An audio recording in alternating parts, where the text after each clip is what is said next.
আমাকে বহু মানুষ কমেন্ট করছেন এবং ফেসবুকেও দেখছি যে একটা বিষয় নিয়ে খুব চর্চা চলছে, সেটা হচ্ছে পরিবারের প্রধান কাকে করব।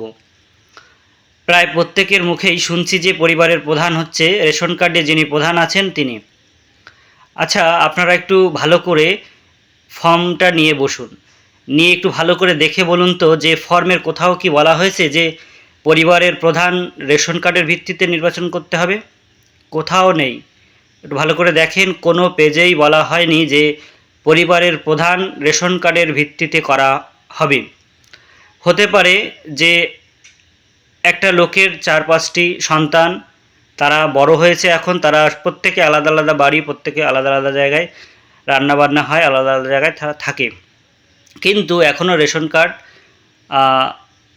রেশন কার্ডের যে পরিবারের হেড সেগুলো আলাদা আলাদা হয়নি, সেই বাবাই কিন্তু হেড রয়েছেন। এক্ষেত্রে তাহলে পরিবারের, আমি যখন প্রত্যেকটা, এই যে ৫টা পরিবার এখন বর্তমানে, সেই ৫টা পরিবার যখন ফর্ম ফিল আপ করবে, প্রত্যেকেই কি তাহলে পরিবারের হেড ওই বাবাকেই রাখবেন? এটা কি সত্যি আদৌ কি তিনি পরিবারের এখন হেড? ভালো করে বুঝবেন, আমাদের ফর্মে যেটা রয়েছে যে পরিবার বলতে যেটা বোঝাচ্ছে সেটা হচ্ছে এক রান্নাঘর থেকে খাদ্য গ্রহণ করছে এবং একই সঙ্গে থাকছে। বাবা এক জায়গা থাকছে, সন্তানরা আরেক জায়গা থাকছে, পুরোপুরি আলাদা, তাদের সঙ্গে কোনো রকম সম্পর্ক নেই। এবার দেখা গেল ফর্ম ফিল আপ করার সময় পরিবারের প্রধানের সমস্ত ডকুমেন্টস লাগছে, ব্যাংকের ডিটেলস থেকে শুরু করে সম্পত্তি সমস্ত কিছু। সেক্ষেত্রে ধরো বৌমাদের সঙ্গে অনেক সময় সম্পর্ক ভালো থাকে না, অনেক দিন আলাদা রয়েছে, সে যদি এখন গিয়ে সেই শ্বশুরমশাইয়ের কাছে তথ্য চায়, সে কি দেবে? আর যদি না দেয় তাহলে তিনি কি ফর্ম ফিল আপ করতে পারবেন না? ভালো করে বিচার করে দেখুন, আপনারা ভালো করে ভাবলেই আপনাদের মধ্যে থেকেই কিন্তু উত্তর বেরিয়ে আসবে। এখন যেহেতু তিনি তার স্বামীর সঙ্গে আলাদা থাকেন, তাহলে এক্ষেত্রে তার স্বামী হচ্ছে তার পরিবারের প্রধান, যেহেতু কোথাও আমাদের ফর্মে সেইভাবে বলা হয়নি যে রেশন কার্ডের ভিত্তিতেই আমার পরিবারের প্রধান নির্বাচন করতে হবে। আর যদি এটাই হয়, তাই আমি পরিবারের রেশন কার্ডে আমার পরিবারের প্রধানকে চেঞ্জ করে নিতে পারি। এটা খুব একটা বেশি দিন সময় লাগবে না চেঞ্জ করে নিতে। তাই অযথা প্যানিক না করে আপনারা যে যে পরিবারে রয়েছেন এবং সেই পরিবারের বর্তমান যিনি প্রধান, অর্থাৎ স্বামী বেশিরভাগ ক্ষেত্রে, আপনারা সেই নামটা কিন্তু অনায়াসেই দিতে পারেন।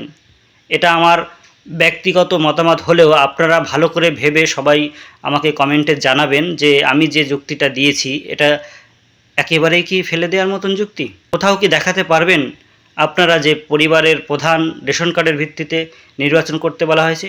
এটা একটা সুবিধার্থে বলা হয়েছিল ট্রেনিংয়ের সময়, যে পরিবারের প্রধান সাধারণত রেশন কার্ডে লেখা থাকে, সেটাকে দিলে মোটামুটি সহজে বের করা যায়, কিন্তু প্রত্যেক ক্ষেত্রে এটা প্রযোজ্য নয়।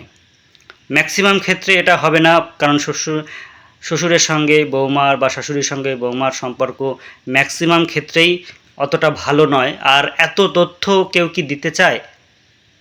দেবেই বা কেন? এটা একটা প্রশ্ন। আর দেবেই না বা কেন? যদি একই পরিবারের সদস্য হয়, তাহলে বৌমার একটা, যখন একটা বেনিফিটের ব্যাপার রয়েছে বা একটা সুবিধা যখন সরকার থেকে দিতে চাইছে, তাহলে আমি কেন তাকে তথ্যগুলো দেব না? কিন্তু এরকম দেখা যাচ্ছে বহু পরিবারে এই সমস্যাগুলো তৈরি হয়েছে, তারা ফর্ম ফিল আপ করতে পারছেন না শুধুমাত্র ডকুমেন্টসগুলো শ্বশুরবাড়ির থেকে, বা এক্ষেত্রে এটা কিন্তু বাপের বাড়িও হতে পারে যে বাবা তথ্য দিতে চাইছেন না, কেন দেবেন এত ডিটেলস? সেক্ষেত্রে তারা কি ফর্ম ফিল আপ করতে পারবে না? আমার মতে অবশ্যই আপনারা নিশ্চিন্তে ফর্ম ফিল আপ করুন আপনার স্বামীকে প্রধান দেখিয়ে, বা আপনি এখন বর্তমানে যে বাড়িতে রয়েছেন সেই বাড়ির যে বর্তমান হেড, তাকেই হেড হিসাবে দেখান। এবং পারিবারিক আইডির কথা যদি বলেন, তাহলে প্রত্যেকটি ব্যক্তির পারিবারিক রেশন কার্ডের আইডি একই হবে। তাই পরিবারের প্রধানের তথ্যটাই বা প্রধানের আইডিটাই যে একমাত্র পারিবারিক আইডি সেটা নয়, প্রত্যেকটা রেশন কার্ডে পরিবারের পারিবারিক আইডি থাকে, সেটা সবার সেম হয়। সেক্ষেত্রে আপনি একটা দিতেই পারেন এবং বর্তমান যিনি প্রধান তারটা দিতে পারেন, এটা আমার মত। এবার এর এগেনস্টে যদি আপনাদের কোনো যুক্তি থেকে থাকে, সঠিক যুক্তি দিয়ে আমার এই বিষয়টা যদি আমি ভুল হয়ে থাকি তাহলে অবশ্যই আমাকে ধরিয়ে দেবেন। আর যদি আমার যুক্তিটা সঠিক বলে মনে হয় তাহলে অবশ্যই বন্ধুরা এই ভিডিওটি শেয়ার করে দিয়ে সকলের কাছে পৌঁছে দিন এবং সকলের মতামত নেওয়ার মাধ্যমে আমার মনে হয় যারা এই সমস্যায় এখনও ফর্ম ফিল আপ করতে পারেননি তারা কিন্তু অনায়াসেই তাদের সমস্যা দূর করে তারা ফর্ম ফিল আপ করে এই যে সুবিধা সরকারি, সেই সুবিধাটা তারা অবশ্যই যেন পেতে পারে। সেই জন্য আপনাদের কাছে একান্ত অনুরোধ যে আপনারা সকলেই সুচিন্তিত এবং যুক্তিপূর্ণ মতামত দেবেন, যাতে করে এই সমস্যায় যারা রয়েছে, যে সমস্ত মহিলারা, তারা যেন এর সমাধান খুঁজে পায়। এক্ষেত্রে আরেকটা প্রবলেম হতে পারে যে পরিবারের ধরেন 5 ভাইয়ের কোনো এক ভাই এর বউ ফর্ম ফিল আপ করবে, তাহলে তো বাকি সকলের অর্থাৎ তাদের ভাইয়েদের, বউদের, ছেলে মেয়েদের সকলের তথ্য লাগবে। সেক্ষেত্রে অনেক সদস্য হয়ে যাবে। সেই 20-25 জন সদস্য কি একটা ফর্মে ফিল আপ করতে পারবেন?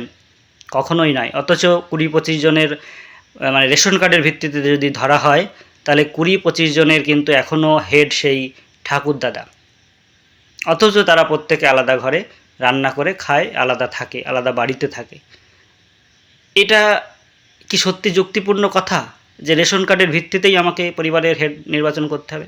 কোথাও কিন্তু লেখা নেই, আপনি দেখাতে পারবেন না।